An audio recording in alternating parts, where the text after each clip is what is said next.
Ici, nous sommes dans le temple des pitons.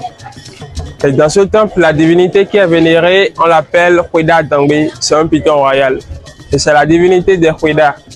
Les Hweda, c'est le groupe socio-culturel qui adore le piton. Et pour reconnaître un Hweda, on regarde sur leur face. Ils portent des scarifications appelées 2x5. Ils en ont 2 sur le front, 2 de chaque côté de leurs oreilles et 2 sur les 2 joues. Cela se faisait 3 mois après la naissance, quand le bébé naît.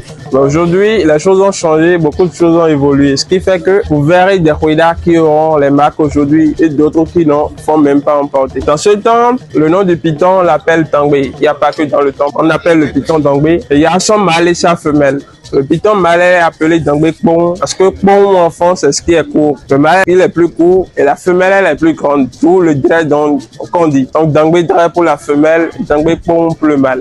Tous les jours du marché dans ce temple, on prie les divinités qui se trouvent dans la maison. En commençant par cette divinité que vous voyez. Là, c'est la divinité piton que vous voyez. On ne va pas aller à l'intérieur parce qu'on n'est pas initié. Les jours du marché sont des jours favorables. Alors le prêtre du temple, très tôt, il vient, il lève le rideau, il prie la divinité et fait des offrandes.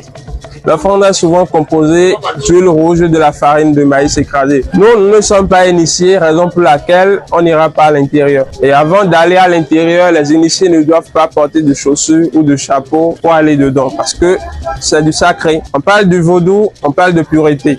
Les femmes qui sont menstruées ne sont pas autorisées à aller dedans non plus. C'est une jarre sacrée qui a déjà plus de 200 ans. Enfant, on dit 5 bains. C'est comme ça on l'appelle.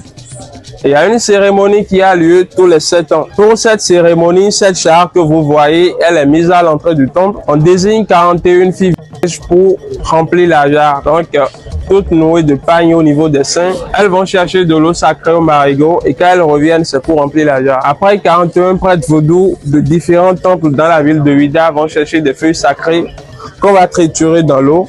Et l'eau sera maintenant utilisée pour purifier le temple parce que ce n'est plus de l'eau maintenant, mais ça devient une sorte de tisane. On l'asperge un peu partout dans le temple et les gens peuvent quitter de très loin avec une bouteille, ils prennent l'eau.